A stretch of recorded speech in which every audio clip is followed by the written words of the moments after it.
Hello everybody, this is Purge bringing you guys a replay cast. This is going to be of DK versus LGD Gaming. If you guys don't know anything about this game, it is well said to be the best game of 2012, dare I say. I heard things about it, I have not watched it yet. I know very little about it. I know basically what carries are played in this, but that's about it. I know it's very long, so I hope you guys will sit down and enjoy this with me. So, a couple other quick announcements while we go through the banning and drafting pool. If you didn't check out my other video yet, please go do so. I am now separated from ghostygamers.net, so I will most likely be doing a lot more replay casting than live stream casting, and that should be good because I'm going to have more free time to do more things. And usually when I cast for like 4 to 6 hours, I get really burned out because it's very, very tiresome.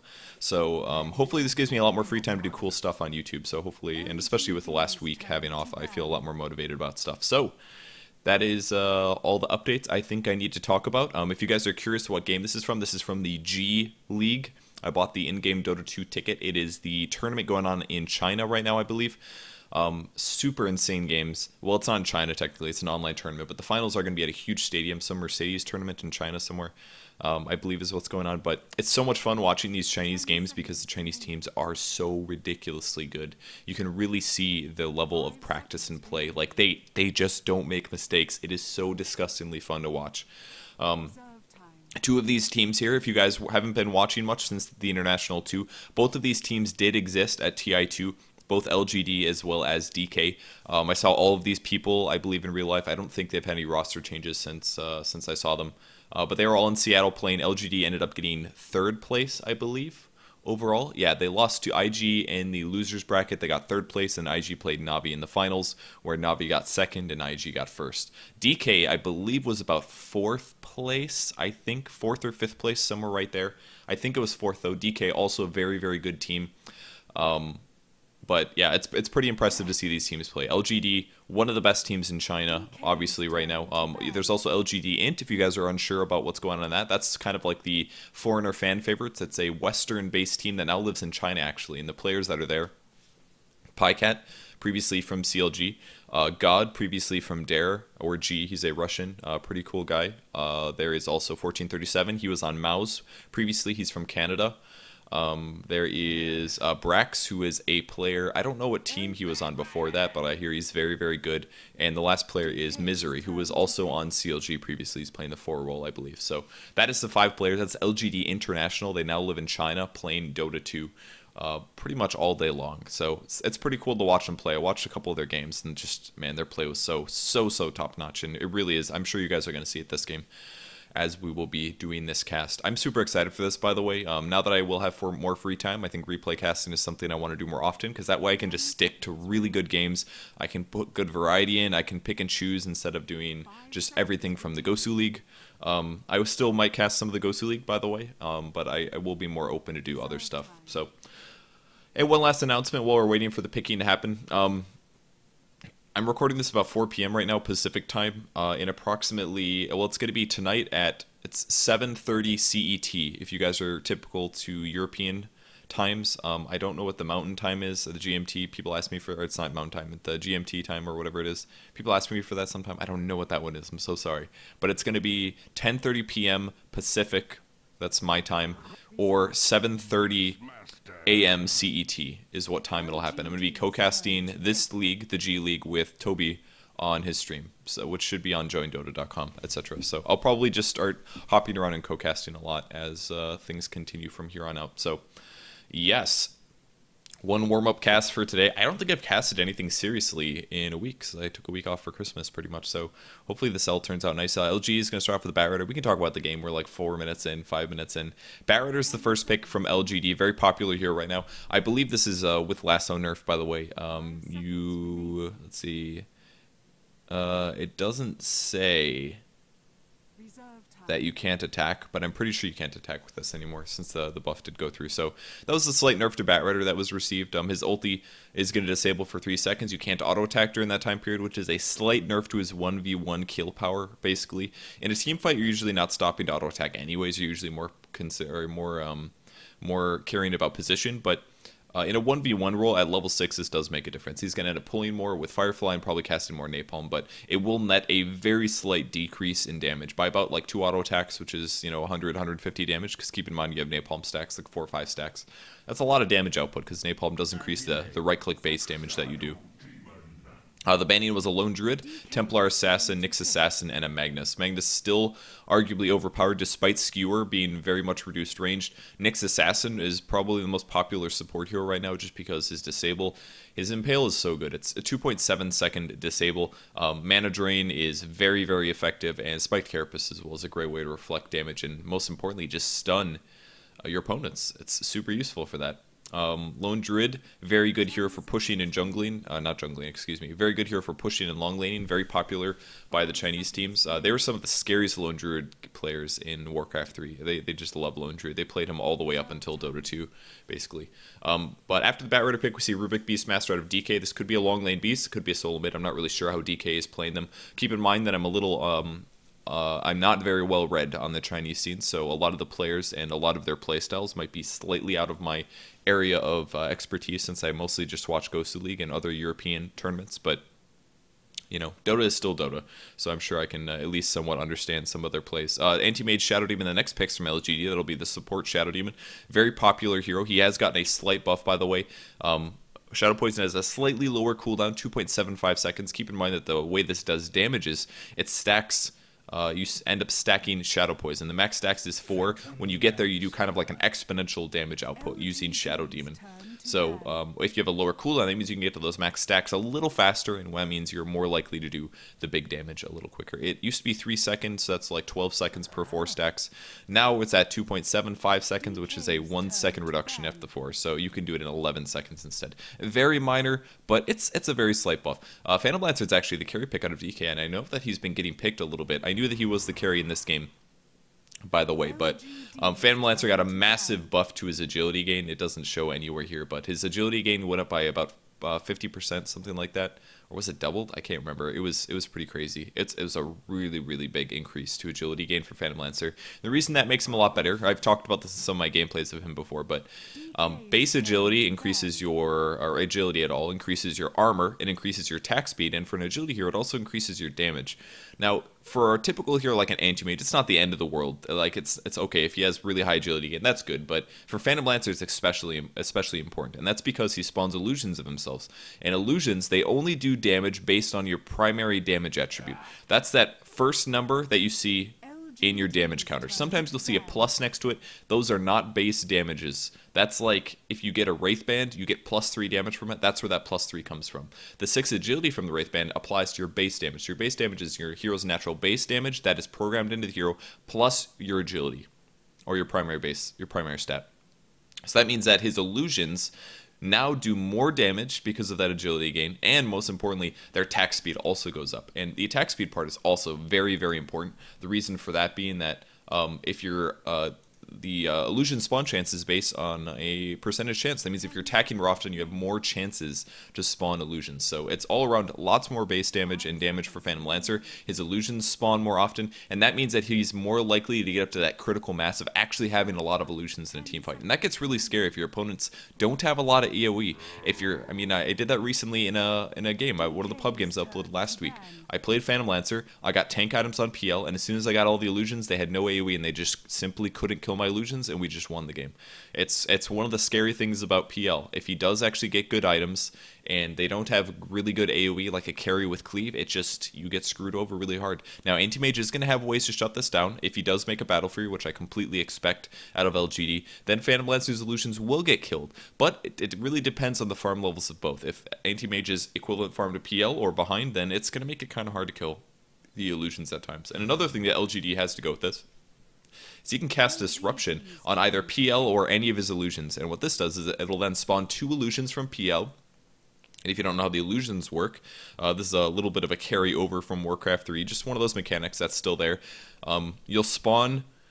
illusions have the passives that their primary hero has. So Venomancer, spawning illusions of him gives you the Poison Sting. If you spawn illusions of Axe, they can still proc spins, and they all do full damage. The procs are 100% full damage. Same thing goes for Ursa. If you spawn his illusions, they can apply Fury Swipes to your target.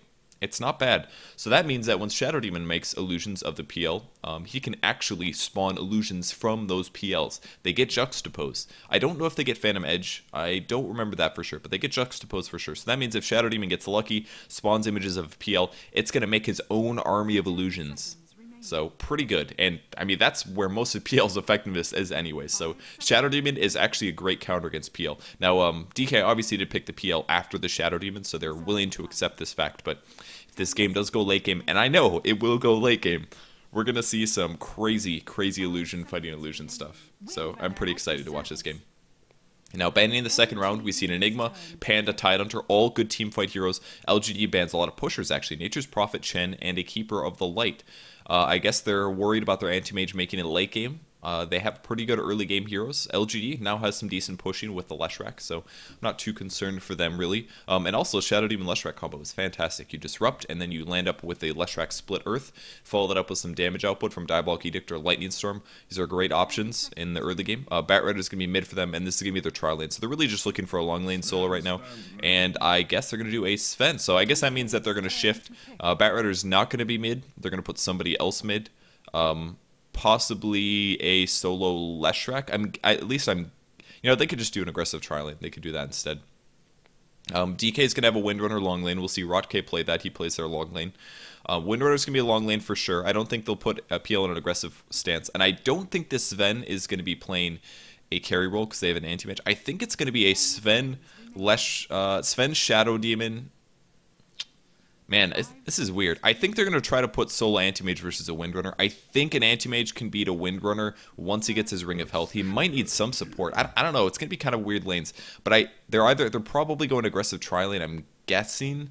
Throwing aggressive tri-lane versus the PL, or maybe I don't think they're doing dual lanes. I'm not really sure exactly where we're going to put this. Zhao Weight's playing Sven, Sylar is playing anti-mage, so maybe they'll do like a dual mid and then a dual safe lane or something like that with the long lane Bat Rider. That's what they could do. Burnian's going to be playing PL. One of the scariest, arguably the best carry in the entire game of Dota, guys, is Burnian. At least he's very, very well renowned for his amazing ability to just get insane farm. And some of the people that watched him play just say that he just looks at the map constantly, and it's super impressive. All right, close your eyes for 1 second. Do it. Free camera. All right, cool. Here we go. Free camera it is. We are too fast. Oh, damn. They've got an ice frog. It's like legitimately an ice frog. What is his color? He has color. It's Ithir. Oh, it's flame. Sorry, this is not ice. It's not actually ice frog, so not quite accurate, but I'm sure somebody gifted that to the guy. Man, it feels weird casting on a big monitor. I'm still not used to this from being home. All right, let's go over the players quick. For the Radiant team, we've got Zhao 8 playing Sven. It looks like he's going for a solo mid Sven. Very, very weird. He's expecting to be up against a Beastmaster, I'm guessing. So, and it does look like it will be a Beastmaster. So, kind of a weird lane setup. But, yeah, Sven mid against a Beastmaster. Very weird stuff. Bat Rider's going for the long lane. Lots of regen on him. This is going to be Yao playing the Bat Rider. On the safe lane, we've got Sylar playing Anti-Mage, going for a free farm. He got one Tango Pool Dam, and he starts off with a Poor Man's Shield and an Iron One Branch. This is going to guarantee that any harass that comes on him won't do a lot of damage. SC is playing Shadow Demon. I don't know what that stands for. I'm not familiar with that name. Sorry about that one. But DDC is going to be playing Leshrac as well. He's on the support. So, opting for a Salve, not a Tango. I like this choice. Pretty cool. Some players oftentimes now on support heroes will just get one regen item because they usually pool the other one to the carry. So I like the salve over the Tango in some ways. The trade-off is that you can't use it to heal up large amounts of HP, but you can actually get other things out of it. Rotke is going to start with some right clicks on Sylar, but he's going to be able to grab the haste rune. So kind of cool that the hard carry is going here. They're contesting this with the tri-lane, but very smart that they're doing this because it's going to guarantee that Windrunner now can't use the haste and get at least one level of EXP for free. So they're going to be able to contest that. SC is going to go, nope, not going to go harass it. He wants to be a little careful here, so not going to harass. Oh, I didn't go over the dire team yet. This is team DK. MMY playing the Rubik. We've got QQQ playing the Earthshaker. Burning is, of course, playing the Phantom Lancer. Mid lane's going to be Super, and on the long lane, we've got Rotke playing the Windrunner. And the gloriousness that is replays is we can actually speed up. They're about to restart the game again, so I won't actually speed this up. But yeah, Sven versus a Beastmaster mid lane. Very, very weird stuff. They have pretty comparable base damage. And actually, they're going to shift this into a dual lane. So it's going to be a Leshrac Sven mid versus a Beastmaster, and a Shadow Demon Anti-Mage versus a Windrunner. This is actually really, really good laning for LGD, actually, because this is going to give them the advantage in two lanes. They actually have the Earthshaker shift over. This means that Rubik is going to be harassing away the Bat Rider while the Phantom Lancer gets complete free farm. So Burning will get free farm here, and they'll contest the Bat Rider. It's basically equivalent things going on now. I still think the Radiant team has a better dual lane, in my opinion. Zhao on the Sven with a Leshrac is a lot scarier, I believe, versus any solo hero than a Earthshaker Beastmaster. They're going to not die most likely, but it's still going to be a little scary. And once again, more disruptions going on Broadcast. He's going to use Wind Run to get out of there because obviously he doesn't want to take too much damage from his illusions. And a Salve is popped, and actually Earthshaker now going to the bot lane, so they're going to change things up again. I guess the Leshrac is just going to follow the Earthshaker wherever he goes. He can get a run into some damage, though. Shadow Demon will have Disruption up in 6 seconds. One of the nice things about this hero, he's got a pretty good mana pool. And with Disruption at 120 mana, he can cast this quite a few times. He doesn't really need that many Clarity Potions to end up being effective, but most likely Sylar will not miss a whole lot of less hits. I should probably turn this on. And there it is. Man, there is so much less pressure doing replay casts than live casts. Let me tell you, it feels good right now. Let's use Warcry, hit Super just a little bit. Super, by the way, arguably one of the best one of the best solo mids in the entire game. A lot of people think he is one of the best, if not the best, at the moment. Even better than Dendi, which is pretty super impressive. So he's going to do a little bit of hammer just to get the last hit in. Oh, pops a bottle, but does take some damage. One miss. Luckily, only one miss on that one, so didn't lose too much mana from the creep here. Last hits, we have Sylar up to 11, whereas the Sven is at 12, 12, and 12 now. Phantom Lancer's not even at that. He's actually at 7. I think he's having some trouble last hitting under tower, which makes sense. It's actually very difficult to last hit under tower. Even with the PL, he actually does not have a quality bit. Oh, I love this. Very, very cool. Look at this. He actually pulled the creep outside of tower range right before it died. That way he could guarantee that he gets the last hit no matter what. I mean, the tower does variable damage, so sometimes it's hard to predict how much damage they do to the creep. So he just guaranteed his last hitting by pulling it out there. And very, very awesome little play. I've never seen somebody do that before, but super smart. He knows that there's no creeps around or no heroes around, so he just does it.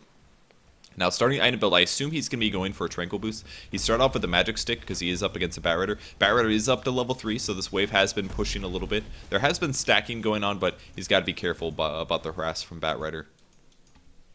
Was a fissure on the bot lane. Now as Sylar is level 3. Looks like he's going the stats build possibly. At the moment at least he has no levels in Spell Shield, which he really won't need that much. It'll just be Power Shot and any fissures. And he doesn't really need having stats is arguably a lot better at the moment. So stats is what he'll be aiming for. We have a little Shadow Poison actually being casted on Rot K.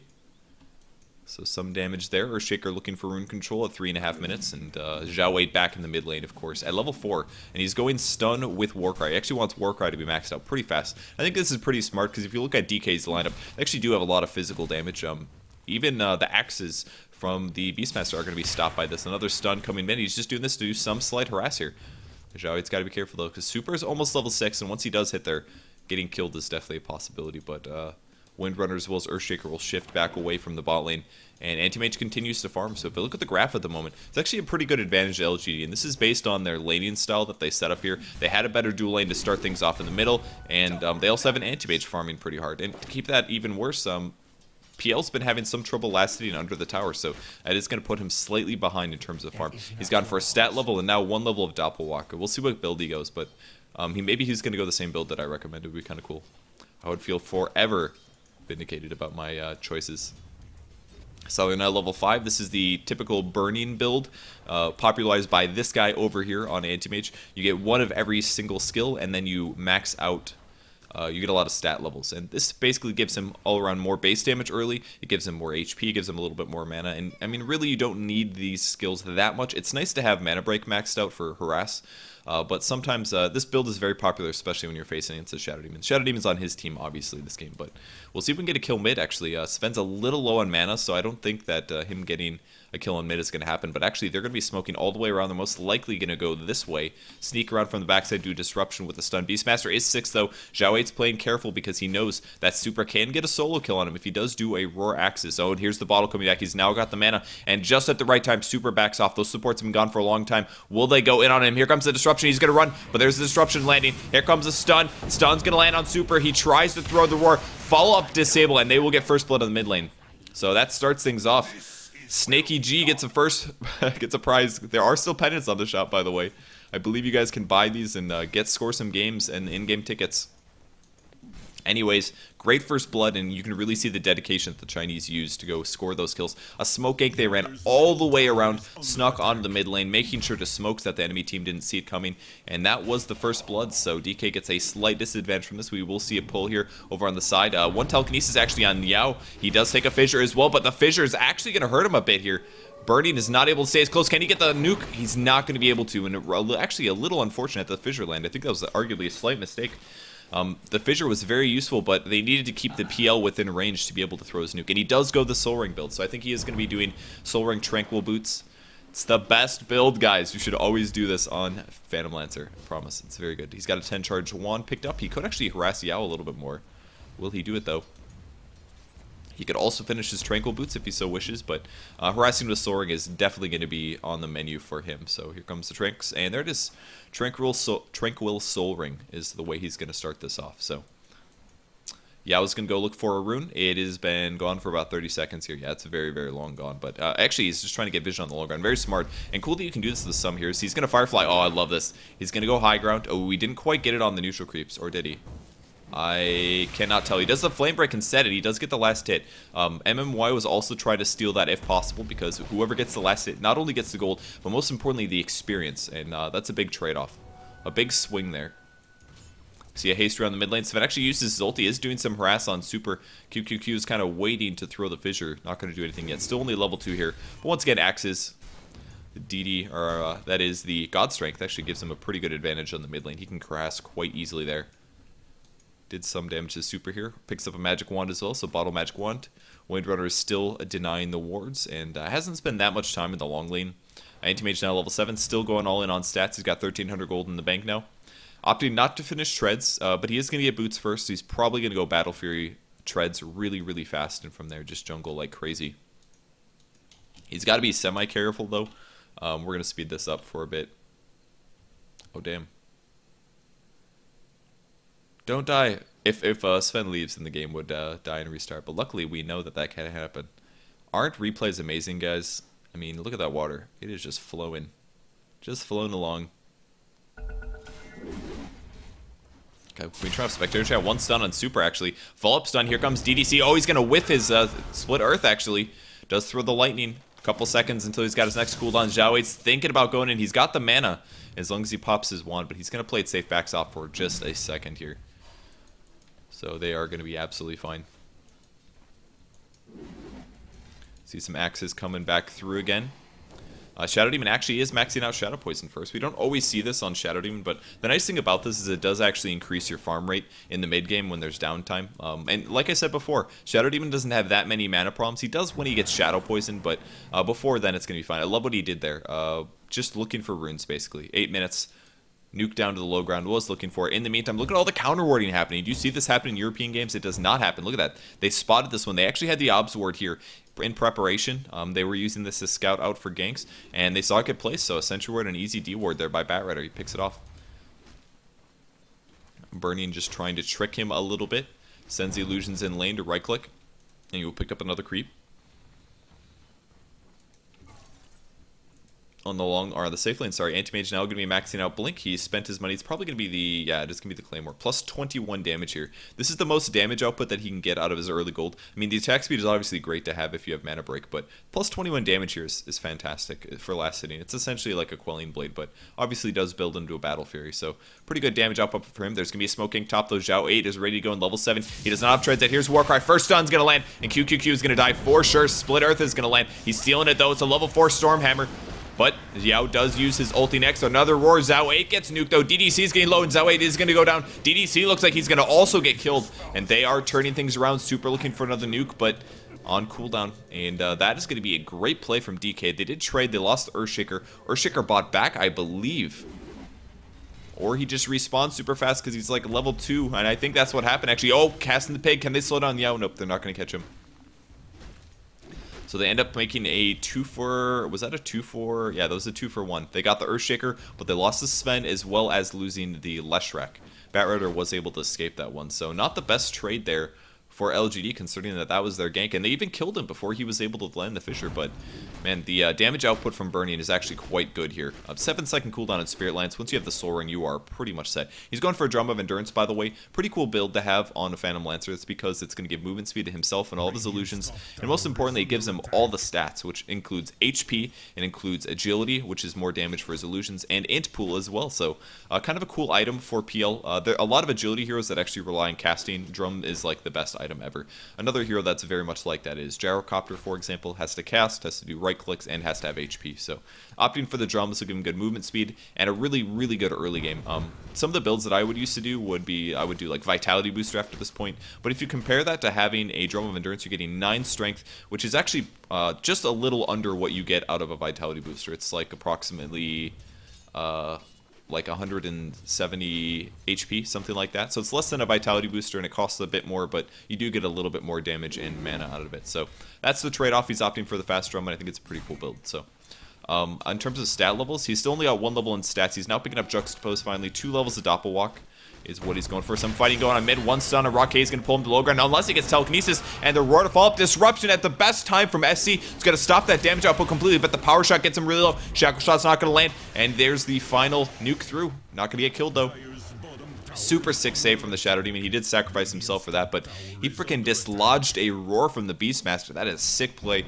Exactly what we expect to see. As soon as he got out of position, he knew who he had to cast Disruption on. Burning's going to Doppelwalk to dodge that stun. Nice play from him. That is the only way to dodge Stormhammer, is to go Invis, I believe. You cannot disjoint that with a Blink, for example. Have to go Invis. In the meantime, Sylar's still pushing the bot lane. He's 300 gold away from finishing his Battle Fury. His attack speed is decent. We're seeing a glyph on the bot lane. Do we have an announcer? I think that's like the... Man, that announcer is weird. He's just weird, man. Do we have a drum coming? Yep, drum and a TP scroll going to be on the way for Birdie. It's 2-3 in the meantime. Let's check the graphs. Slight gold advantage for LGD, not the biggest advantage ever. And the EXP is actually curving down just a bit due to the last couple kills. We saw the Shadow Demon die mid, and of course that top gank with the dual lane, which was the Sven as well as the Leshrac. Both of those didn't go into LGD's favor. So Treads are finished on Sven, though. He's got 41 last hits. Not super amazing, but he's sitting about the same as Super on the Beastmaster. There's the Warcry. It just hit daytime, worst possible time to come in for a gank, and they're just going to turn this into a push instead. So they're thinking about trying to jump on him, but it just turned daytime, and they knew that their time was up, so they jetted right in there to try to catch them. In the meantime, DK is set up to defend this. I love the positioning. Blink has been stolen by Rubik. Great skill to have for any support Rubik. Super is well in position. He's got the roar. If they actually dive on this, Rock K takes the stun. Will they go in? Shao Shan Shao, as well as Burning TPing in. There's the roar on DDC, but they're a little focused for messing up. Great disruption, going to buy Lesh some time, but I think he's still going to die really fast here. Looks for the stun, does land it before it goes down, but regardless, DK once again playing some great work there. DK Burning already fighting. Tranquil Soul Ring as well as the drum does help him do that, and Zhao 8's still taking some damage. Some Shadow Poison continuing things, and Burning looking to nuke again, but not really the best opportunities here. But just keep in mind that it's very crucial that they ended up doing this. They TP supported, they got the kill on the Leshrac, they used some of their cooldowns, and they defended the tower. All of those things happened, and they're actually looking to fight again. There's Sylar, maybe a little trapped in. Flame Break's going to push Rod Case slightly out of position. And Zhao Wei still getting the last hits. We may see them all back up. All 5 are going to back. See items being transferred to Super. It's going to be a Headdress. He's going Arcane into Mech. Great item choice for a Beastmaster. The armor increase is excellent, and he's going to have the mana because of the Arcane Boots. So it's a very mana-heavy build. His HP is not super high, but once you get the mech, it's worth it anyway. So Bernie will continue farming. He picks up a Robe of the Magi, actually. This is most likely going to be a Diffusal Blade. I can't think of any of these other items being better in this case. But Diffusal Blade with a drum means a very, very good early game. And now it looks like DK is going to start 5-man pushing immediately. We're not seeing any more farming. They're literally looking to take towers and take some gold advantage. They don't want to let this Anti-Mage farm. He's got the Battle Fury finished, and they know that Anti-Mage is going to outfarm a PL unless PL ends up going Radiance and sitting in the jungle. So they're looking to just push things in, and a PL actually has pretty good offensive potential for an early game carry. It's basically limited around Spirit Lance, so pushing around level 7 or close to that is definitely PL's strongest point until he gets really farmed. But he's actually continuing to use Doppelwalk. He's seen Soul Ring to do this, trying to just bait out some nukes is what he's waiting to do, but they are not falling for it. DK looking to dive. The Hawk is in the air. It's the crappy Scout Hawk, though. One power shot's going to spot the enemy team. There's Firefly being used, and another nuke on Yao. Boar is going to tank things up a little bit. Everybody is here except for the anti-mage. He's in the meantime is free farming mid. He does have a TP scroll. If the fight actually does happen, he will TP to this as LGD continues to try to turtle this. They don't want any free towers to go. There's a blink in actually looking to initiate. Roar is going to get cast on SC, but great stuns, double stun on there, and a fissure as well, stealing another scale. It's going to be God's Strength on top of Rubik. Will he bother using it though? The TP has come from Sylar. Super is still alive. Nobody has died here. Great plays from both sides of the team, but they've got to get out of here. QQQ is running for his life. Wow, he's actually maxing out Aftershock first. The scaling is better now, which is why he's picking up level 1 Fissure. Also makes it very, very mana efficient for your hero. Kind of a cool build. I'll talk about this right now. Might as well. Looks like the team fight happened and nobody died. Fissure mana does go up quite a bit by skilling up the skill. The scaling on stun duration is not very good. Recently, there was an Aftershock buff. The duration is 0.6 at level 1 and 0.9 at level 2, which means that in early game, if you have Enchant Totem and Fissure, you can stun for a way longer duration now than you could previously. Before, 2 levels of Aftershock would just be a 0.6 second stun, which is arguably a lot worse. So this way, without getting Arcane Boots or Soul Ring, he's still actually pretty efficient. He can cast Fissure 2 to 3 times, especially with the Magic Stick. He's just getting a wand and actually buying wards as well, playing the 5 roll for his Earthshaker. He's not concerned about Arcane Boots. He's literally just buying wards and still able to do things. Slight miss smoke from Superhero Shaker, wasn't able to catch that, but kind of a cool build. Also gives him some pretty good AoE damage when he does go in. And lots of chain stunning when he does hit level 7. Very good against an anti-mage. Treads are finished on Sylar now. So that means he is going to be attacking like crazy in the jungle. DK was not able to take the tower. They had a team fight and they broke even. Nobody died there due to perfect team fighting. SC is looking for runes in the jungle. There's the Invis picked up. Actually, will he spot it? He may realize there's the Hawk. Invis is popped. Can he get the roar off? He's getting within range. Nope, not going to happen. We even saw Zhao Wei use his stun top on Burning. Burning now level 11, 2 levels of Phantom Edge. Gives him pretty good magic resistance. But he's still quite a way away from the Diffusal Blade. It's the KD, if everybody is curious. Super's looking for a Roar mid.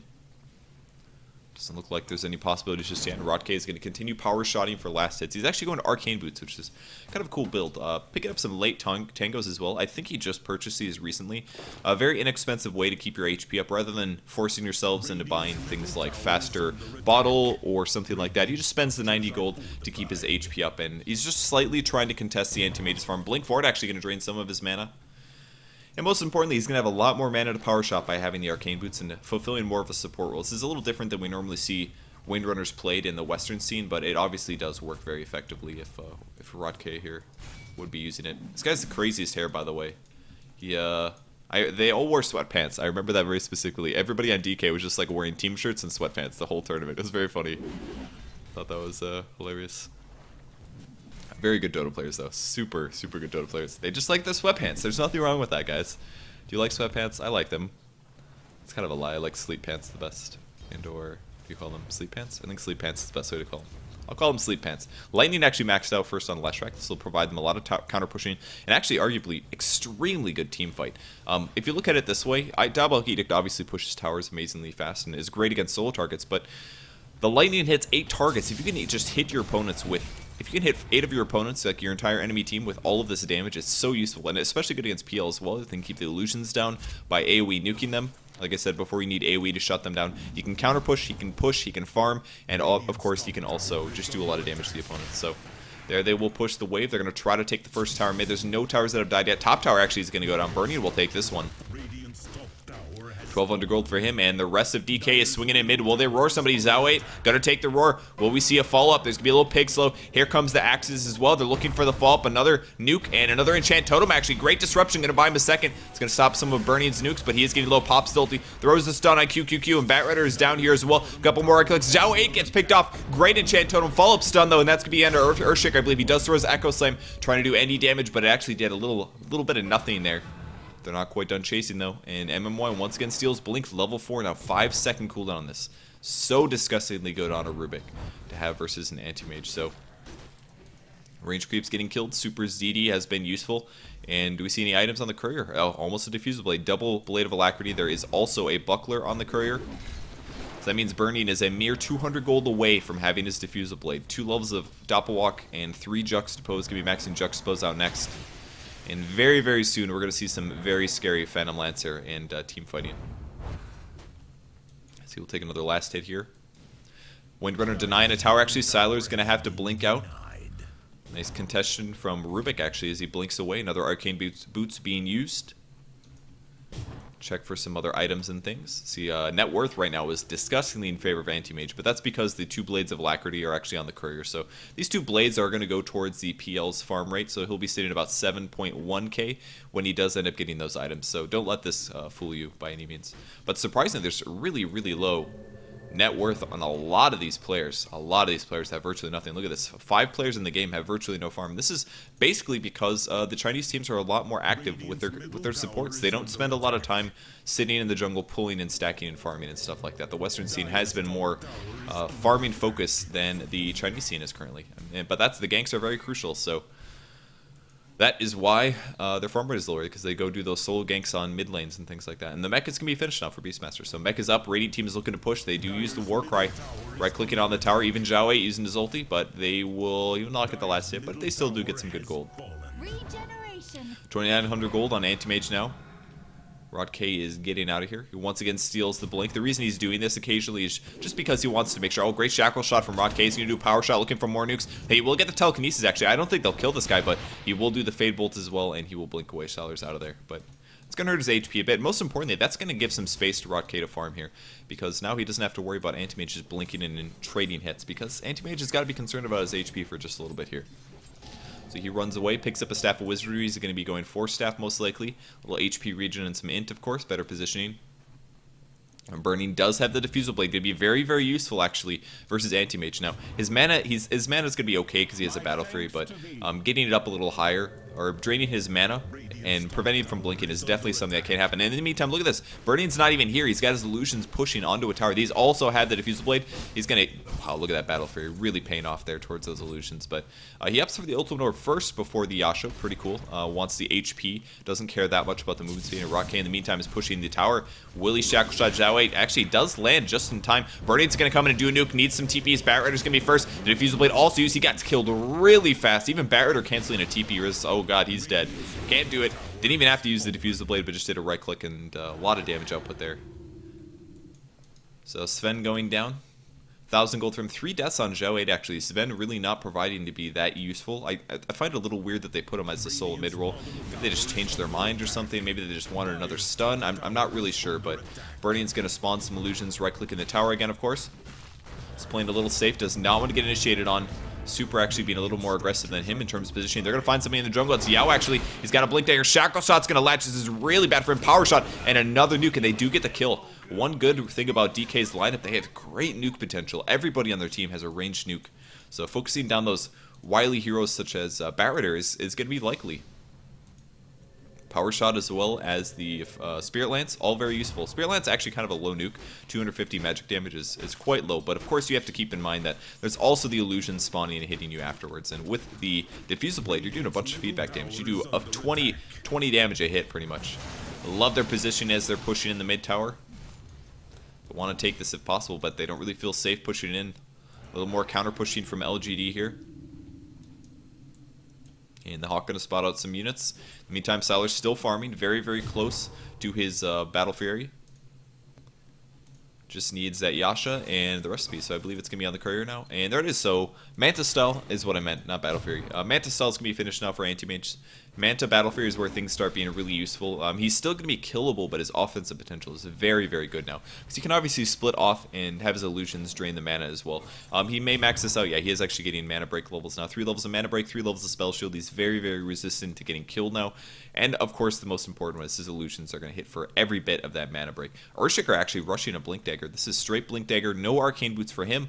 And he is actually maxing out Fissure as well, so this is going to hurt some of his mana pool. I don't know if he's going to be able to combo entirely during a Blink initiation, because you have to add that extra 75 to his mana pool now. He's going to be doing like, what is this, 225, 270 plus whatever this is. That's like 400 mana. He barely has enough to do a combo right now. As he gets more levels of Fissure, he's not going to have enough mana. So definitely needs to pick up either some stat items or some Arcane Boots pretty soon here. Soul Ring could work as well. That could be a possibility, but we'll see how that turns out for him. DDC going shreds this game, opting for the cheap HP that it gives him. Arcane Boots is not really something you can do when you're playing a safe lane role. And kind of the cool addition to this is that he actually has a Urn of Shadows, so this gives you more HP, but also the mana regen. And I think this is one of the best items for int supports. Especially Leshrac has great int gain, very, very high int gain. At level 9 here, he's got a little bit more mana than Shadow Demon by base, so it's cool to see an urn picked up because it's going to leverage that high int pool and really make the item go a little farther for your survival needs. Sylar going to take some nukes. No, he's going to blink actually, and he steals blink, so once again steals the spell. There is a cooldown on the stolen spell, as you can see, so he wants to keep taking this whenever possible. And Burning now actually immediately rushes into Diffusal Blade level 2. Interesting. I've never seen somebody do this before on a Phantom Lancer before. The reason he's doing this, yes, it's kind of a waste on the Diffusal Blade charges, but most importantly, this makes his illusions super strong early. The mana drain goes up by almost double, goes from 20 to 36. This is a extremely huge difference. Yeah, the damage output is much higher on his illusions, but most importantly, I think it's really about the mana drain. In the early game, mana drain is so crucial. It's very, very powerful. Late game, not so much. Late game, mana drain is less good because everybody has more mana regen and more mana items. But at a 25-minute game, when people are only working with about 600 mana pool, or on Sven, for example, 400, if you can actually just focus a couple illusions on a hero like Sven, you can just kill him off really fast and drain all of his mana. Super picks up his Gem of True Sight. He's going to be using this for dewarding. Very common Beastmaster item, actually, because they can spot out high ground wards. And actually, at this point, the Hawk is going to be coming over here. We'll spot this out. We'll just put the Greater Boar on it, and he doesn't have to have a ranged attack to do this. They do take the mid tower. One blink back by MOI. Actually, Super gets initiated on one ulti from Shadow Demon stun follow-up. Jowett goes in. There's the blink as well as the Echo Snipe. He puts the Fisher down, picks off the Leshrac. Great pickoffs there. Roar on Jowett finally, and there's the Bat Rider initiating, but he does get disrupted. Nuke on Sylar as well. Burning is looking to drain some mana out of Jowett. There's the Diffusal Blade. Look at the mana drain. Jowett's mana is completely gone now. And they back off. One dead hero, Leshrac. Other dead hero is an Earthshaker. We see Windrunner get killed in the jungle, actually. And another stun on the Rubik. Stun from Jowett, who needs mana when you've got a wand. And they are going to escape from this one. Burning is running for his life. Drum charges are gone. And the team fight is over. So, wow, 3 dead heroes for DK. That actually wasn't the best for them. They did get initiated on, so perhaps as expected, the Shadow Demon threw his ulti down. The Demonic Purge, of course, a massive slow. Helping things out a lot. Shadow Demon actually went mech before Arcane. Pretty cool build. Very efficient. A lot of players like to grab either Phase or Treads or Arcane Boots first, but like I said before, Arcane Boots not extremely necessary in Shadow Demon. It kind of helps out because he actually does have Shadow Poison maxed out, but wants to get the mech as soon as possible. And in a team fight, if he has full mana, he's going to have enough, honestly. If he's talking about late game farming in the jungle and then jumping into a team fight, yeah, he's going to run out of mana, but he'll be okay until then. Net worth is still really good for Anti-Mage, of course, because this man is a AoE monster, going for a BKB next, actually. Kind of an interesting choice. It's not going to stop Beastmaster Roar. It will stop the magic damage, of course, but the stun will still go through. But most importantly, he won't have to worry about Earthshaker. He won't have to worry about PL Diffusal Blade. He won't have to worry about Telekinesis from Rubik. He's literally going to pop BKB and he's going to right-click to his heart's content. If he even eats a Roar, it's not the end of the world, honestly. And it's actually be a secret Roshan steal from DK here. They're just going into the Roshan pit. The wards are still up. The Radiant team actually doesn't have vision. This is their closest ward, so they may not have seen this. It's going to stop about there. They might not have run past it. They're kind of grouping up, though. They may realize something's going on. There's the smoke, actually. Who's in the base? It's Sylar. He's completely out of mana, and he does get TP scrolls as well as his Mantis Style. He's TPing to the tier 2 tower. Can they get there in time? They're not going to get there in time, I don't think. Jowett's actually on the high ground here, but they're right-clicking Roshan. Roshan might go down. Yes, Dire does get it. Aegis is going to go on Bernie and White. See a fight. Mini Shackle Shot on SC. There's the Phantom Lance Fissure as well. SC's so low. There's a BKB. Mantis Style goes in. Super dies immediately. Gem on the ground. QQQ in trouble as well, and a great team fight from the Radiant team already. Bernie's going to throw one nuke that will pick off the Shadow Demon, but that's going to be his first death. Man, that team fight was sick. Coming in from Sylar, blinking in Manta style. Bernie respawns. He's going to try to win this fight, but his HP is getting low. Stun on him. He is low, and more right clicks. They get everybody here. Buybacks coming from DK and an ultra kill from Sylar. Boy, is the fun end. That was amazing stun stacking coming out of LGD there. Sven threw the first stun, I believe. They were grouped up in 3, and then there was a Leshrac follow-up. But most importantly, the Anti-Mage blinked in, he popped Mantis Style in the BKB. And at that point, all of these super disabled heroes just got eaten through. None of them could actually stop the disables. That was really rough for them. A little bit of Axes trying to pull the small cap to him. Didn't actually end up working, but he will be able to jungle this just fine. They lost the gem. Did the Radiant team pick it up, or did they destroy it? They actually did put it on Leshrac. So Leshrac's sitting on the gem. Another cool thing with this build, by the way, when you're not going Arcane Boots or Bloodstone, you don't really have that much mana. You're a little limited, so instead of grabbing Pulse Nova, you actually just leave it not skilled, and I think this is the smart decision. Gems put on the Bat Rider instead, actually. So skipping Pulse Nova, just going for Diabolic Edict, Lightning Storm, and Splitter. That gives you a lot, lets your mana go farther with more cost-efficient skills that actually do a lot more utility. So I think this is the right build if you go Treads. Might be going Force Staff afterwards, which is pretty cool.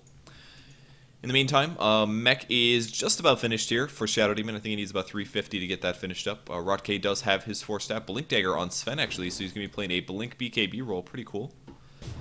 I think this is a smart choice. Not going for the carry role. Obviously, Anti-Mage can do plenty of damage by himself. 6-0 on Sylar, by the way. Pretty insane farm.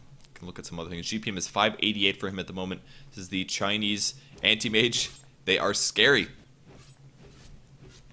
Battle Fury really goes a long way towards increasing your farm, of course. MMY playing safe towards the farming Super, actually. Super has been the one to take some of the ganks, so they're just going to wait in position. It's actually a Null Talisman pickup from Earthshaker. Interesting choice. These are cheaper now. So they are a little bit less expensive than they used to be, 480 gold. So you can get 2 Null Talismans for the price of 1 Arcane Boots. You don't have the mana regen there, but it does increase your mana by quite a bit. 6 Intelligence gives you 78 mana. So 78 mana per Null Talisman is what he gets out of this. So it's enough to do a combo, and that's really all he needs. As long as he's not farming jungle, which I don't expect him to do anyways, because the positioning by allies is more important anyways, he'll be just fine with Null Talismans and the Blink Dagger. So Super trying to keep his farm up. PL's doing the same, putting some dudes mid. He's gone for hard immediately afterwards. Reaver has been picked up.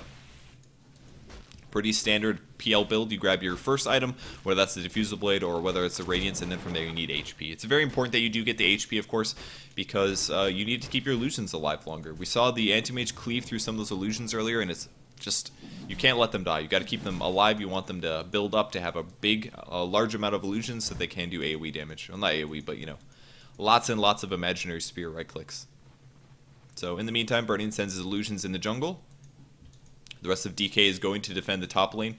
The Manta Style has been used from Anti-Mage to go do some split pushing here, and that's all he's going to do. Every time the wave comes forward, he's going to right-click the illusions on a hero or a tower just to lower its HP slightly, and he'll continue to farm that dire jungle. Because they can do this, LGD actually grouping up as 5, so they're looking to fight this. The Hawk is going to spot them out, though. One of the benefits of the Hawk now knows that the entire Radiant team is there. Rotke is still farming mid, and on the bot lane, Burning is actually counter-pushing in the meantime. So they can't fight this. They know that they've been losing team fights. So they're going to let LGD take the tower. Tower goes down. They'll back off now. Going to get some more farm in the meantime. And Sylar's going to actually stop the push, so he's going to take out those illusions very rapidly here. And of course, this also benefits him an entire wave that has now pushed towards him, which is very, very good for him. So he'll now farm the bot lane. Radiant team still kind of roaming around looking for kills versus DK. This is looking like a pretty big LGD advantage, though. I mean, this isn't looking so good. Look at the gold graph, 5,000 gold advantage. EXP is massively in favor of LGD over DK here. The illusions are in the jungle. Sylar's going to walk into this one, maybe get some of his mana drained. He will just blink away, and they're all going to time out, so Burning losing some there. Beastmaster's about 1,000 gold away from his Aghanim Scepter. Great item on Beastmaster. What it does is increases the range of your ulti by 50%, so it goes up to 900 range, and the cooldown goes down to 45 seconds, which is a huge difference. Very, very nice. I don't know if the slow range or anything else changes. Scepter cast range and Scepter cooldown. I believe those are the only changes. But you actually team fight within you can ulti twice within one team fight, if the team fight is pretty long. Butterfly next on the Anti-Mage, great choice. Doesn't really need a heart this game, in my opinion, because there's not that many hard disable counters. So Butterfly will give him evasion, it's going to give him attack speed to his illusions, and they're looking to take the tier 2 tower on the bot lane. So, I mean, this game is looking pretty one-sided, honestly. DK is in a really weird spot right now. They're doing their best to counter push and continue farming, but they don't want to fight LGD, and because of that, LGD is going to take that advantage and just go take towers. They know that DK doesn't want to fight, so they're just simply going to go take all the towers from them. Say, okay, well, we know that you don't want to fight us, so we'll just take as much gold advantage as possible and send a good spot. So, Force Staff, Earn, Leshrac. Very cool. This build is so cool. On a support hero. You don't see it very often on a hero like Lesh, but I mean, his mana regen's 4.1. That's pretty excellent, actually. It's really not bad at all. Zhao 8 is actually maxed out on Cleave now, 65%. He did receive a slight nerf recently. Didn't he buy a Blink Dagger? I could have swore he bought a Blink Dagger. Maybe it was somebody else's Blink Dagger or something. I guess I'm crazy.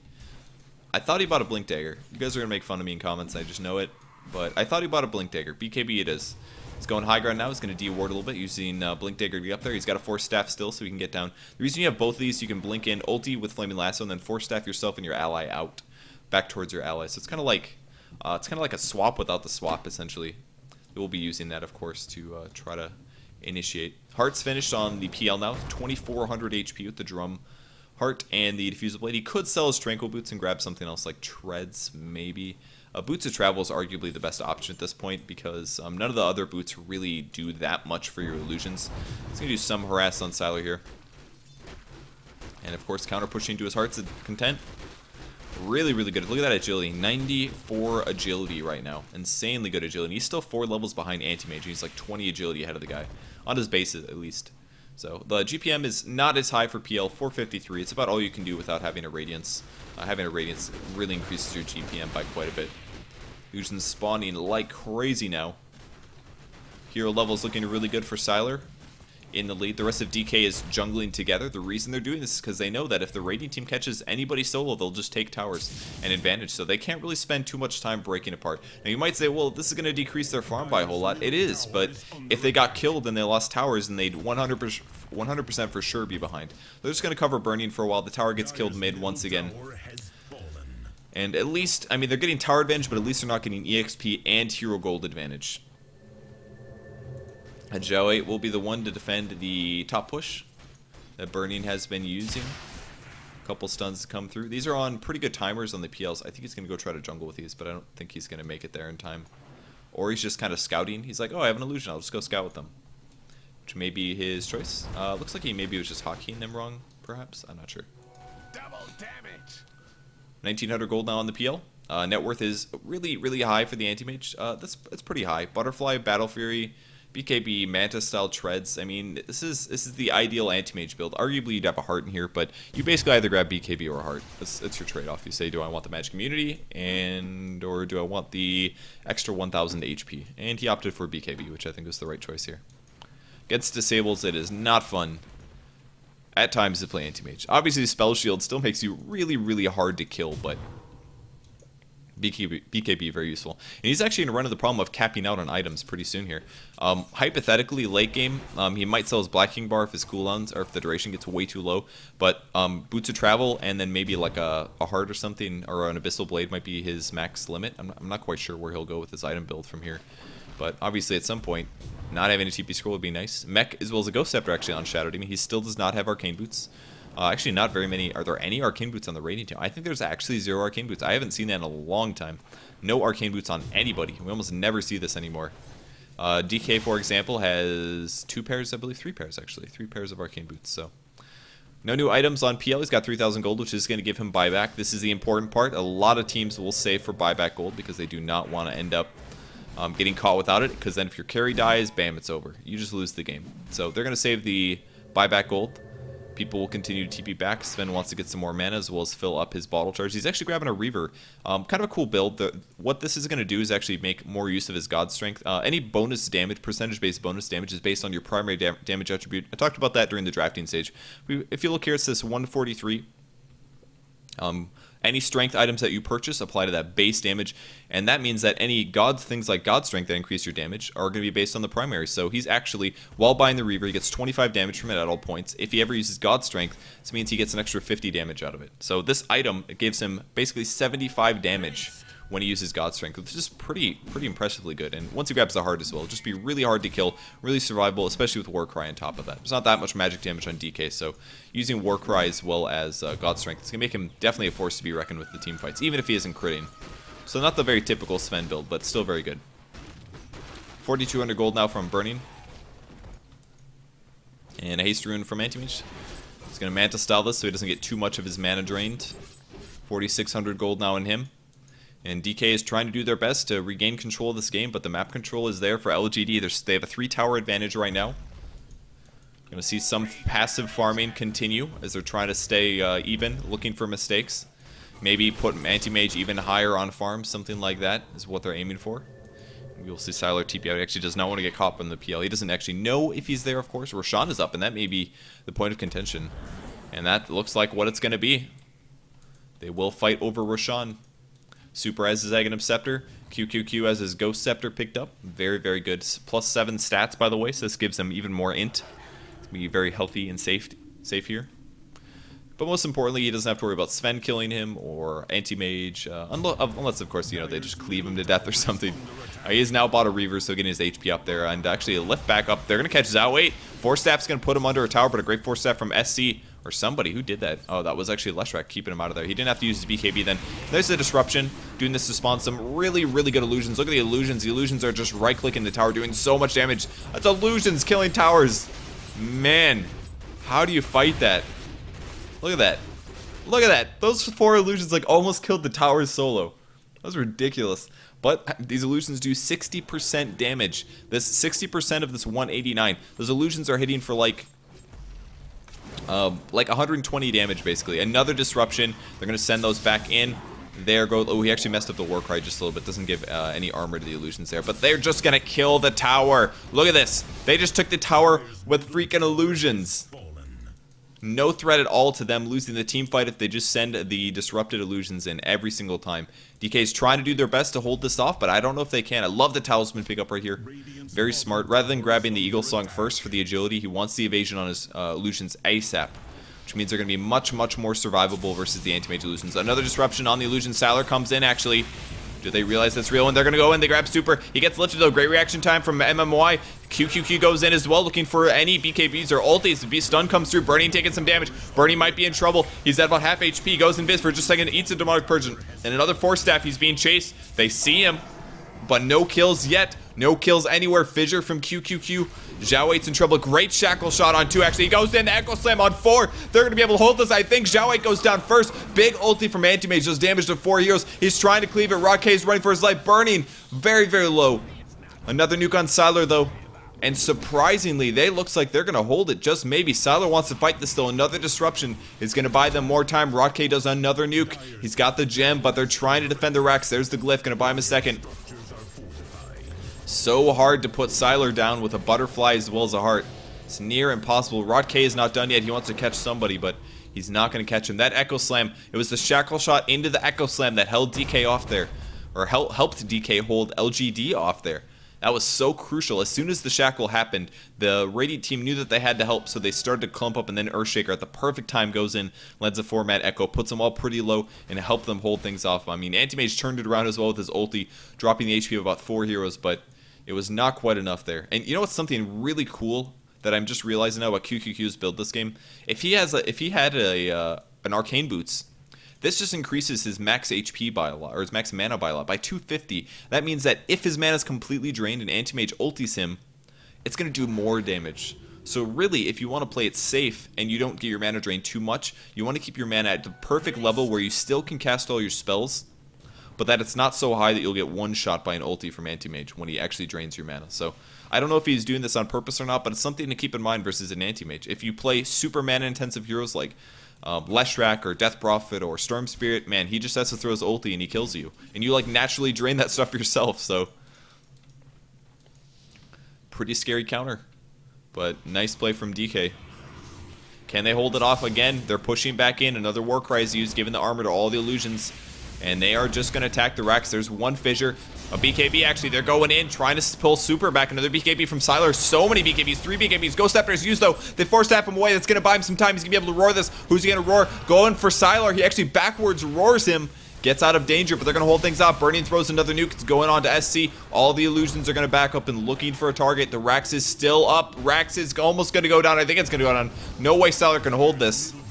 Or not kill it here, and he blinks out again. The Rax has been finished. DDC getting a skill stolen. He might be in trouble. One split Earth's gonna miss, actually. Oh, great Echo Slam going back in. The ulti is used, but we see Leshrac stay alive for a couple seconds. Great disruption from SC. He might be able to survive. Rod K wants to kill, but the rest of the team by Zhao 8's getting very, very low. Burning's in there. He's right-clicking the mana drain from Siler. He's out of mana. He's out of mana. This is where you kill him. Try to right-click him down. He's so low. Axes as well. Burning's trying to do it. The illusions. Can they get him? They get him. Burning stays alive. SC running for his life, and actually, that does end up killing Burning. Great Shackle shot on SC, and they're going to win the team fight there. Buyback from Anti-Mage now. He's going to go farm the top lane, but in the meantime, once you drain that mana, Anti-Mage is limited. He can't blink away. He's going to fight to the death at that point, and they were able to take the win. Force Staff from Rod K. He's not going to be able to grab Yao. He just doesn't have the damage output. And all they lost was a melee barracks. A lot of buybacks coming from the Radiant team now. That was Anti-Mage, that was PL, and that was Sven. Not a whole lot of gold left after that, but 13 to 14 at a 44-minute game. Super high-skilled Dota here. Very, very few mistakes. The butterfly is finished on PL, and that is exactly why both of these heroes are having trouble. It's like fighting with slippery trout or something. Half the time you can't hit the guy. So after this, we'll probably see some MKBs, especially... will Anti-Mage make one, though? I don't know if he can. His items are pretty much full. I dare say he needs most of these. The BKB is quite useful. Maybe will be less so once it hits 5, but does he grab an MKB over something else? I don't know if he should. The MKB does nothing for his illusions. I don't know for sure if you get True Strike on your illusions, though. I don't know that fact or not. Sorry about that. I should know that, but I don't... PL, for example, I don't think him grabbing MKB either might not be useful. I think he's got plenty more space for good damage items. I think a Daedalus would be a great choice. It doesn't give any damage to the PLs, but it does allow them to crit, so in a way it does increase their damage output. It's something that can really increase their effectiveness. And it adds some unpredictability, which if you have unpredictability as a hero, that means that it can sometimes force your opponents into mistakes. Or more likely you can get lucky. I think that's what most people call it. You got lucky. That kind of thing. Look at this, they're even having trouble killing a solo illusion now. It doesn't do that much damage output versus him, of course. A little power shot on Zhao 8, and we'll see another disruption. So, since they have taken the melee barracks mid, they know that they don't need to push there anymore. They don't want to spend time or hero resources taking the range barracks, and now they're going into siege onto the tower. Axes as well as nukes. BKB is going in. Rot K is going to be the target. He might be in trouble getting very, very low. Roar as well is used, and Rot K may be able to stay alive. Mech buys him a second, but he is still going to be going down. I think double force staff the ulti. Gems on the ground. BKBs are all out now. And they may chase this buyback from Rock K. They want to fight this now because the BKBs are all gone. DK is going for the chase. One power shot for Vision, but they don't see anybody. LGD is way back. As soon as that buyback happened, they knew what they wanted to do. I mean, DK feels comfortable fighting this now. They have the butterfly. Oh, they pop a smoke. They really want to get a kill on somebody. Batrider's invis. DDC may be the target that gets caught. We will see. They're in the Roshan pit, actually, and that's exactly what they want to do. They know that their BKBs are on cooldown, so they say, okay, well, we lost a hero. We had to buy back, but who cares? You all popped your BKBs. We got 20 seconds to steal Roshan. They can't fight without BKBs. DK, on the other hand, has pretty much very, very low cooldown spells. The only thing that's really on a big cooldown is actually Earthshaker, so it's one of the advantages of DK in a lineup here. A little disruption, some damage being done. One stun from QQQ. He's got to be careful. Pops the Ghost Step, and they get it. Phantom Lancer with the Aegis. Burning's looking to initiate. Somebody gonna get stunned. It's actually QQQ eating a stun. Burning taking some damage, but he's right-clicking Yao down by quite a bit. He's now taking anti-mage damage. He's got to be careful. Great Roar. Gonna buy him a second. Oh, man, the turn radius is so frustrating for Burning, but even if he dies here, he will be able to be back up in a second. There's the Echo Slam. Bite him a second. QQQ goes down. Yeah, it was blocked on the high ground. Oh, big ulti on Burning. That's going to be Burning's first death. He will be respawning soon. Ghost Scepter buys Super a couple seconds, and the Flame Break's going to push him a little out of position. He's going to try to juke, but he's pretty much dead. Throws the axes. Anti-Mage gets the kill, and DDC with a disruption, trying to stay alive due to the illusion, looking for the kill. No kills there. Burning is going to be escaping here from the side shop. He will be TPing back to base. Mid barracks, range barracks has fallen in the meantime, and Rotke is going to slow down the top push with a little power shot action here. He's got to be careful. Needs to be fully healed. If he gets jumped on, he could just die. KD is looking amazing for a lot of the LGD players. Burning in the meantime is actually backdooring the creeps. Very smart of him. If they can kill this creep wave, then it's not going to matter. Their damage output is too high. Rocket gets in trouble. Actually, Demonic Purge needs a Force Staff immediately. He's getting disabled though. Force Staff in 1 second. Windrun actually helping out a lot. He's going to change targets. Great Shackle Shot onto two heroes. Will he follow this up? They need an Echo Slam, but it's on cooldown. Couple more right clicks. Great mini studs as well. Burning's doing his best. DDC is going to be the target. DDC will be going down here, and Burning not done yet. Sylar will be able to blink away. I believe we're hearing more stuns somewhere. Zhao 8 completely out of mana. More Enchant Totem. Right click being done there. MMY looking for chase, but blinks into the trees, and in the meantime, Sylar goes high ground, or top lane, sorry. Bot barracks is gone. 16 to 16, 48 minutes in. Another nuke on Sylar. Another spell that you cannot blink dodge, I believe. I don't think you dodge that with Invis either. Very similar to the other skill. 3,300 gold now on Phantom Lancer. And Super up, just Ghost Scepter, Aghanim Scepter. Great choices, though. We saw it happen when Super was right here. He popped the Ghost Scepter, and then he took no damage for like 4 seconds. They just can't leverage that. The only thing that has burst is really Leshrac, and that's it. Maybe like the stun from Sven, or Mana Void, something like that. But usually not that useful. This is really the part where Anti-Mage starts peeking off. I mean, as a carry, he's not as useful as PL at this point, despite him having like 50% more gold. mean, PL's just going to go up and up and up with effectiveness. With a butterfly and a heart and a diffusal blade, he ends up being pretty effective versus the anti-mage, or at least in a team fight situation. I think anti-mage is still stronger right now because he has a lot more gold items, but 6,000 gold, will he buy a Boots of Travel? He's going to put a BKB down and he buys a new one. So pretty cool. The reason he had to drop the BKB and buy new is because you can no longer sell your BKB, actually. It's impossible to sell because people would get down to 5 seconds, they'd sell it and they'd buy a new one. They'd say, okay, whatever, I'll spend the 2,000 gold. It's worth it for me to spend 2,000 gold at up to 10 seconds. But now it costs 4,000 because people are doing that too much. BKB arguably was still too good. So that's what we're going to see every time he wants a new BKB. He's got to spend 4,000 gold.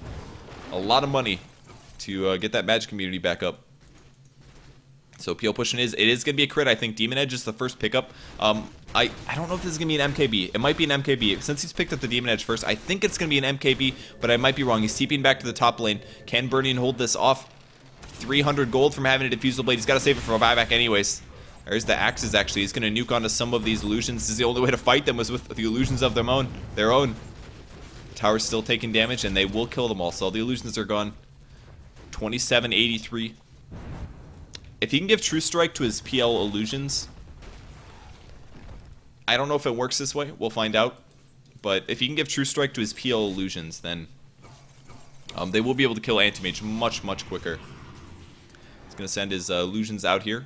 He's got the cooldown pretty low. Man, he's hard to click on when he's invisible here. More right clicks, more illusions, another fissure to slow down the attacks. We'll see in some enchant tone. It's so good, man. That was a great fissure, actually. Illusions got to walk all the way around. Like playing tower defense right now with these illusions. That's literally what they are doing. Playing a little tower defense on the top lane. Sylar's looking to push in.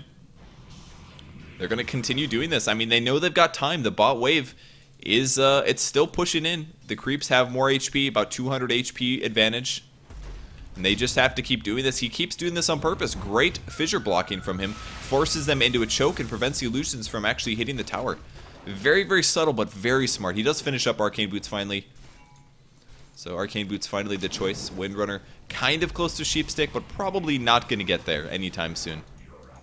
They will continue to send these in. Manta Style's not been used quite yet. Another fissure to block again. They'll telekinesis these as long as possible. MMY blinks forward.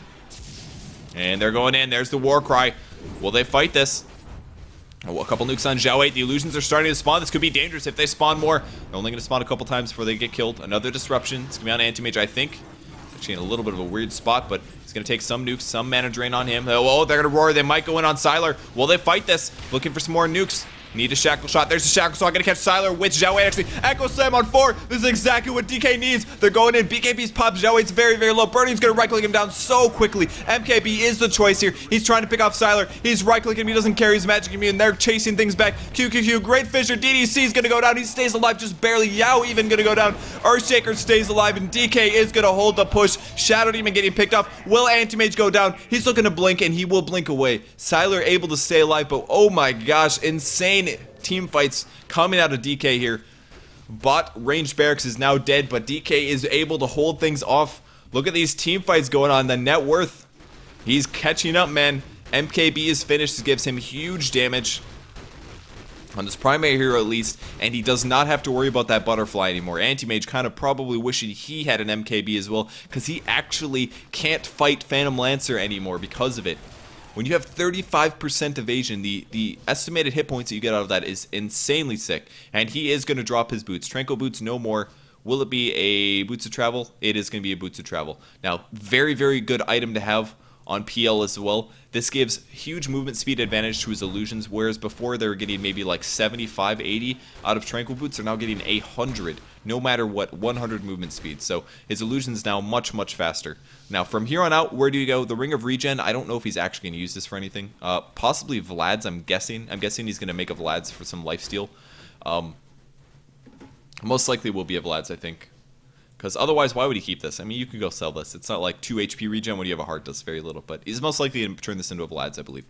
And then he'll have some personal lifesteal. And at that point, I don't think there's anything Anti-Mage can do, honestly. I mean, Sylar's going to have to sell something. He honestly kind of needs an MKB. I think what he should sell is actually his Battle Fury. Sell Battle Fury and get an MKB. Now, you know what? He can't do that either because he needs the AoE to be able to kill the PL. Like, what are you supposed to do at this point as an Anti-Mage? You need the Butterfly.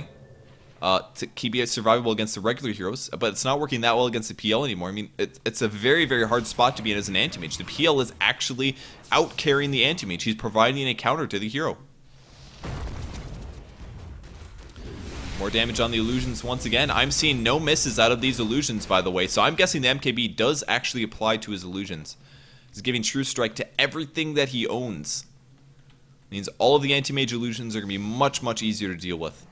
Now, the downside is they're down by 2 racks, so, I mean, turtling this out is going to be difficult, but this is all Burning has to do. He says, oh, the mid's pushing. Okay, well, we'll just send 1 illusion here, and bam, an army is created.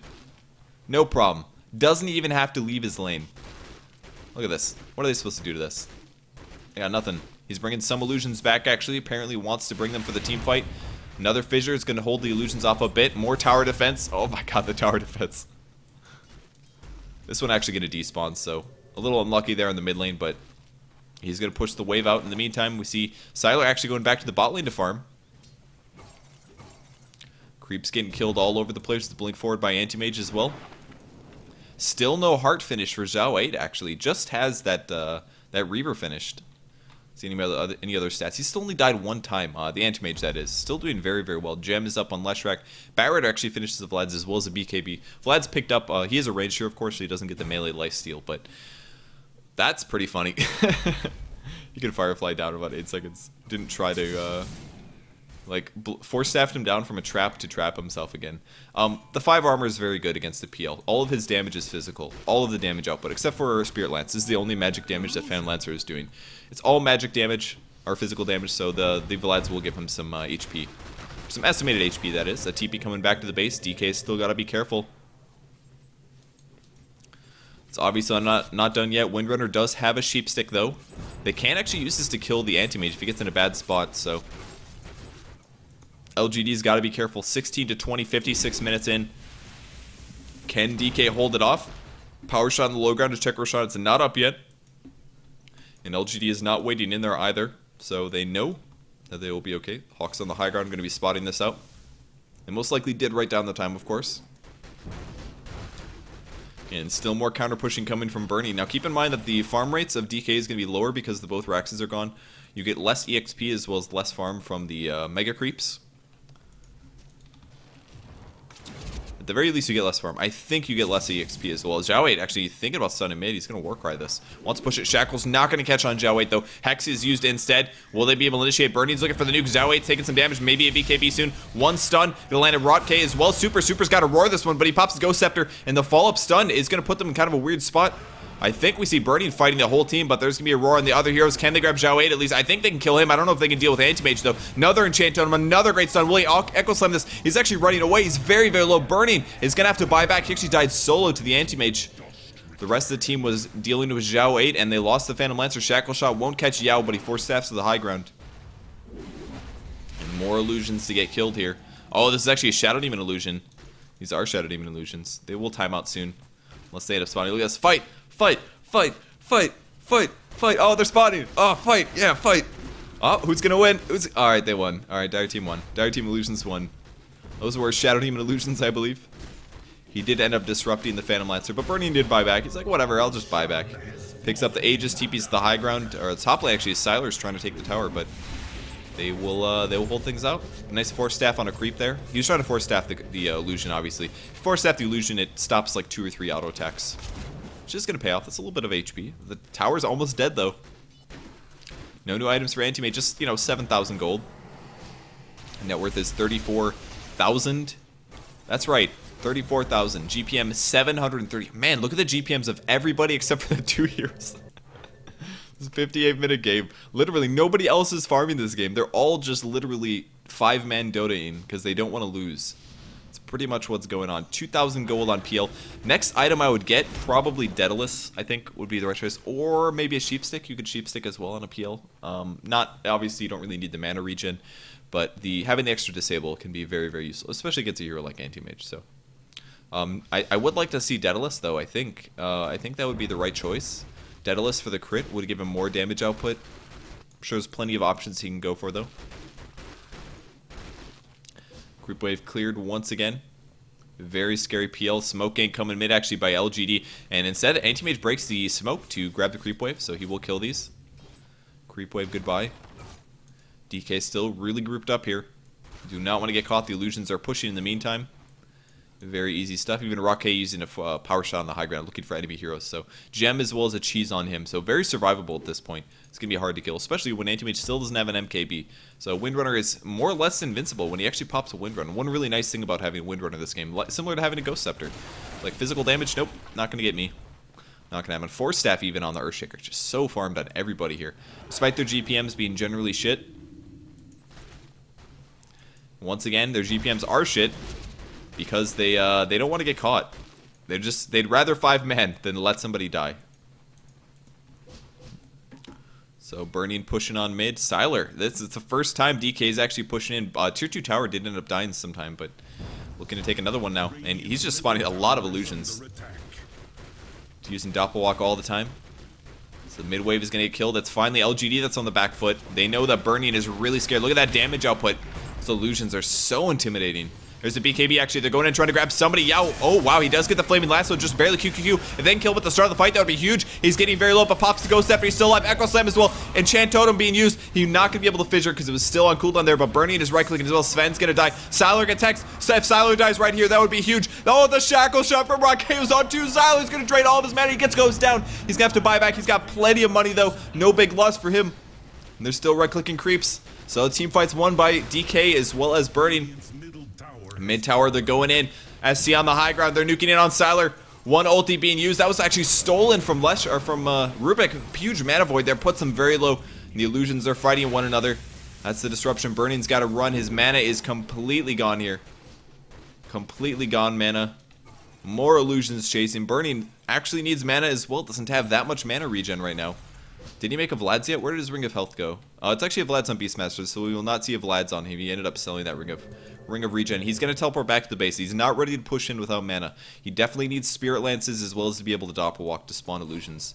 He's got to keep his illusion counts up, otherwise he can't fight it. And 5,000 gold now is in his bank. Kills Death and Assist the second time the Anti-Mage has now died. Those Shackle Shots, so crucial from Windrunner though. As soon as those BKBs run out, if you can stun them for 3.75 seconds, it is just a huge impact. Sylar in the jungle, 6,000 gold now, 33k net worth. They just need to get the Mega Creeps. If they get the Mega Creeps, it's pretty much over. I mean, the game would not immediately end because obviously this PL has the tankiest illusions ever, but they're going to grab somebody? That's just an illusion. A little mid-stun going on the illusions. They're going to try to take the tower again. It is deniable, and I think they're not going to deny it, though. They want to keep it alive as long as possible. Sylar doing the counter push against the illusions, of course. They will get killed quite easily here. And 7,000 gold for him now. More jungling from the supports. Actually, DDC is in the jungle using his haste. SC doing the same. Mech Arcane, Ghost Scepter. Ghost Scepter is all around. BKB on background is actually getting quite low now. And no boot upgrade for him. Just 1, 2, and 14. Surprised he hasn't died that much this game. Really rough game for some of the supports. But even still, their deaths are really not that high in a lot of these support heroes. Game is still quite even here. So Burning pushing in more. Probably going to wait for his Aegis to die before he actually purchases the new item. But once again, I'm guessing Daedalus. Might not be, though. Could be a disable item or something like that. Way too late for Radiance, obviously. I don't think I've Scotty works. It does not. It does not work on your illusions, so that's not a doable item. But something like that would be cool. He's actually kind of soul pushing here. All the illusions are coming in. And they're going to throw nukes on him. Spawns a lot of illusions, actually. He's going to do the same thing, a little bit of their own medicine. LGD's got to deal with these super evasive illusions now. Downside is Burning's mana is actually getting kind of low here. A little bit of stuns on those anti-mage illusions. They got to make sure that they can't counter push the wave. Oh man, look at the illusion spawn. He just immediately gets them all up. It's exactly what he's using his skills for. Kind of a cool usage of Doppelwalk as well as Spirit Lance. He's literally just using them to spawn illusions. He doesn't care anywhere. There's the glyph. It's going to be defended for about 6 seconds here. They're going to have to wait till the next wave to push in, and DK is ready to go. They know that they've got the late game with PL. Still no heart on Sven. No item progressions the entire game. And they're going to back out once again. They want a team fight right now. LGD saw, okay, our bot lane's pushing in. We want to fight this. And they'll see Burning down here so they know that they're safe to farm once again. Dire wards are up. We'll see if they have the gems, so they do. Okay, they're going to be able to catch all of these wards probably, at the very least this one, of course. DK knows that LGD is now leaving their base. And we're 64 minutes in, by the way. This game is long. I told you guys. I heard it was very, very long. And it was indeed. 7,000 gold. The Aegis is gone. DK's backed off. They said, okay, Aegis is gone. They're pushing in. I don't want to fight anymore. That's probably another reason why LGD ended up pushing forward there. So, 5,000 gold left over. He's bought something. It's a Crystallis. I think he's just going to sit on this for now. Crystallis is actually a very, very cheap way to get most of the effectiveness. Keep in mind, once again, that the Daedalus plus damage is not really what gets him there. It's the crit chance. So, Crystallis gives him the mini crit. It's a 20% chance to do 75% extra damage than you would normally. Daedalus is an extra 100. It's actually a 240%. So that's what, double damage plus 40. So it's like a 2.4 times damage boost. You do 2.4 times damage. That's a little bit more than double damage, basically. And it's a little too expensive. He wants to make sure that he has buyback, basically. His buyback is 2,000 gold, so he can't actually buy Daedalus now without having to buy back. So he's got to farm a little bit more. Believe it or not. And look at LGD. They're like, okay, we're waiting. Radiant team isn't anywhere on the map. They say it's got to be a smoke gank. Surely DK is smoke ganking. We'll just wait on the top of our hill. So they know if they lose anybody and they don't actually have, if they don't actually have the buyback, then they just die. Who's got the buyback, by the way? No on Sven, no on Batrider, no on Leshrac. Got so many people without buyback, they can't lose this team fight. Zhao Wei does finally finish his hearts. He's got the 40 strength and the extra health. They're looking for an initiation. We see a TP back from Winter, and now they're expecting something. LGD, of course, using the smoke. Great ward placement, by the way. Nobody's going to spot this, unless they walk past it with the gem, of course. The illusions are still counter-pushing. They probably do see the Crystallis on the Phantom Lancer, but he goes for the Abyssal Blade. What did he sell? I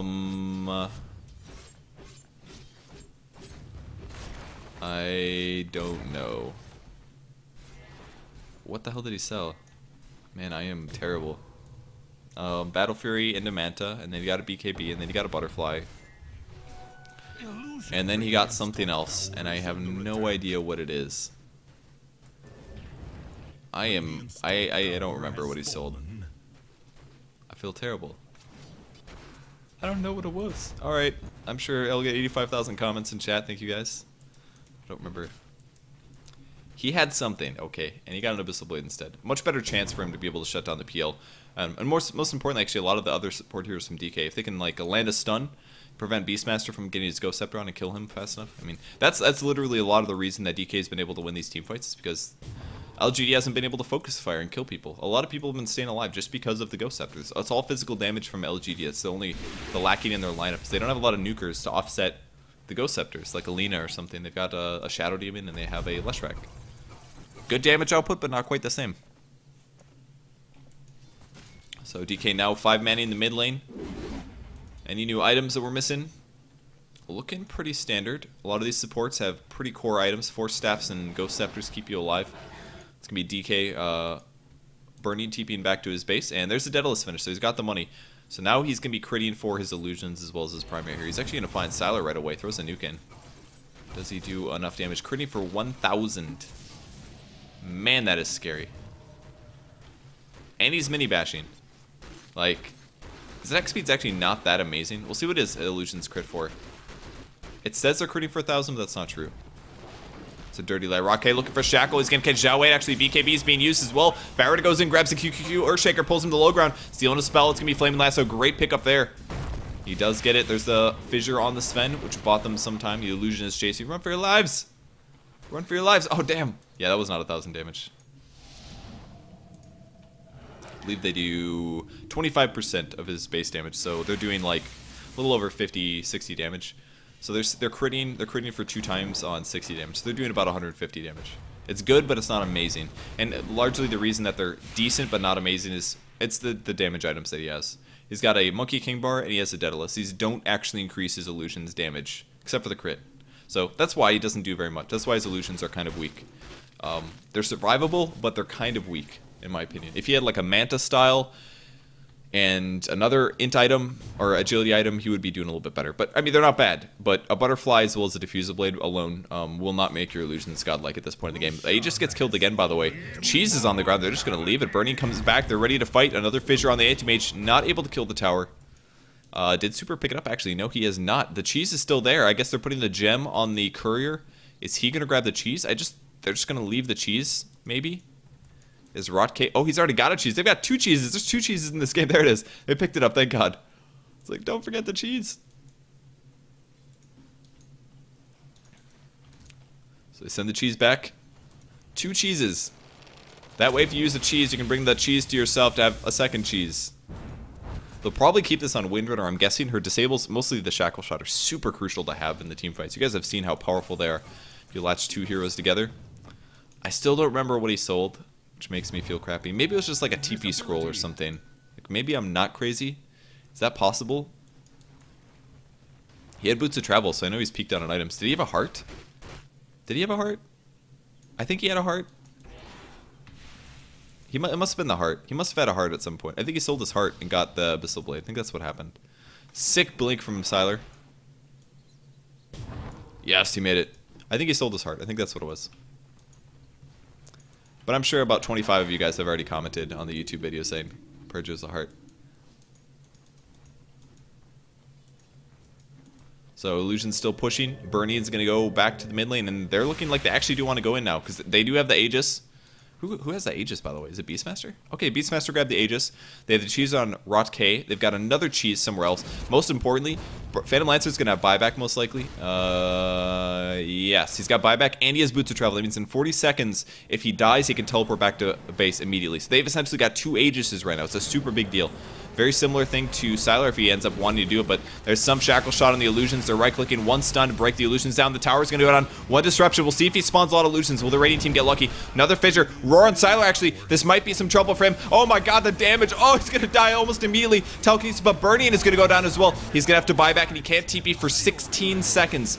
He does purchase back, but the ulti from MMY is going to pull Yao away, but 1 stun here. He's running back. There's the Echo Slam when they group up. QQQ is looking for the right click. Great stun from Sylar. BKB as well.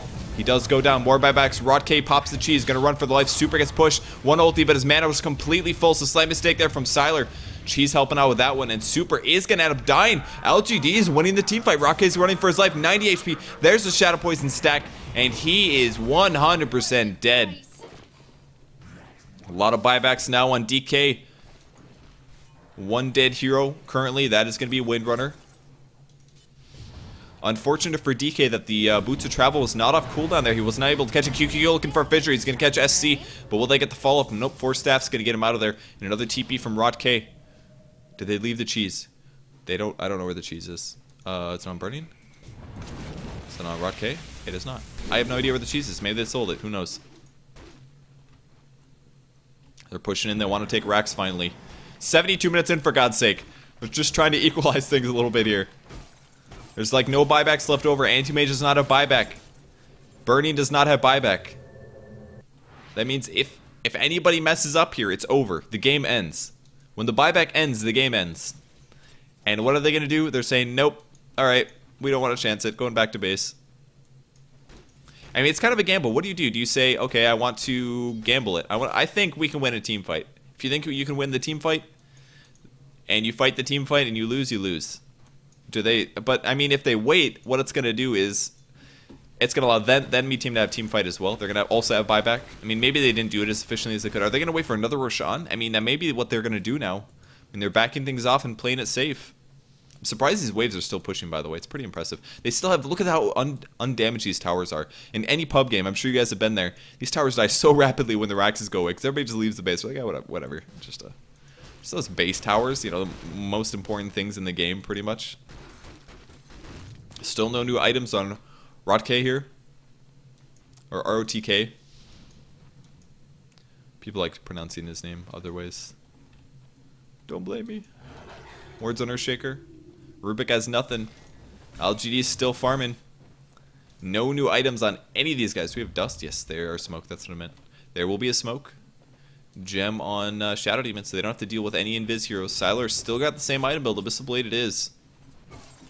think it was a heart. Oh, they're going to fight. They're going in, actually. Super looking for the roar. There's the Manta style. Great stun on Super. If they can burst him down right now, that would be huge. Abyssal Blade used as well. They will get him, actually. Can he buy back? He does buy back. Going to be TPing back very, very soon here. But a lot of damage being done. MMY is very low. DDC throws the nuke. He does get picked off. Rod K in trouble. Burning is very low. QQQ goes for the Echo Slam, but actually doesn't do that much. This looks really bad for DK. DK gets stunned. Burning goes down. He does not have buyback. He's got 100 seconds. He can't get up. He is dead. LGD's got all 5 heroes. Super is the first to die, and a less than perfect team fight. Looks really bad for DK. Lifting Sylar up. There's the roar follow-up. Another Axis. They've got to kill him right here. If they can kill Sylar, that's going to buy him enough time, but Sylar's running for his life. Stun on MMY. He's going to blink away. He's running back into the base. They've just got to stay alive for 80 seconds. He doesn't have the heart to kick in for the regen, so he's got to run away, but the rest of his team is doing a good job. MMY is going to go down. QQQ is so low as well. He's got to heal. Super pops up the Ghost Scepter. Great shackle shot from Rod K, trying to stay alive. Disruption on him, but can they keep the racks alive? Sylar's right-clicking it. They pop the glyph, and this is not looking good. DK is on their last strands here. After an epic defense, I don't know if they're going to be able to do it. And Sylar goes for the Mega Creeps. The Mega Creeps are taken. Super's getting low. Sylar goes back in. Abyssal Blade. Super goes down. Good game is called. Oh my gosh, this game is over finally.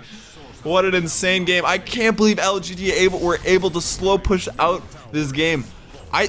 The swing. Look at the swing. It was, alright, it's not that much, but like, damn, the swing was there. It was there. You guys know it was there. I know it was there. They finally got their kill potential put together. They focused down people at the start of the fight. They killed Super before he roared. They were able to kill him immediately. They killed Phantom Lancer immediately afterwards, and nobody from LGD died in the initiation. And that's all it takes. One lost team fight, and you lose the game. Very low kill count game, but super late game. The Chinese team showing you guys how to play safe Dota, and that is exactly how you do it. Lots of roaming together, early roaming. You stick together as a team. You can't spread out on farm because enemy teams can outgank you. And man, super sick game. 1 hour and 15 minutes for this match.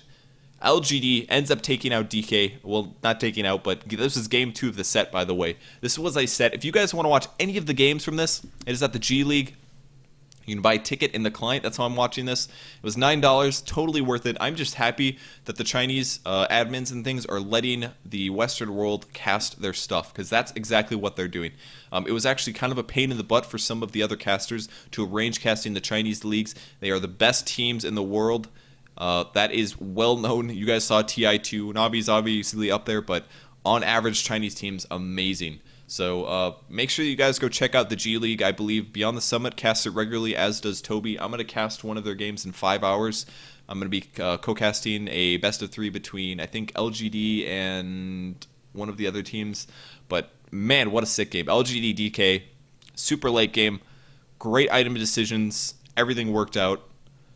For both teams very well. I mean, their battle plans were there. Great decision making, super fun game. Thanks everybody for watching. Don't forget, my stream is now changed. It's twitch.tv/PurgeGamers. It's no longer GGNet Purge. And hopefully I'll see you guys soon. Thanks for watching. Bye.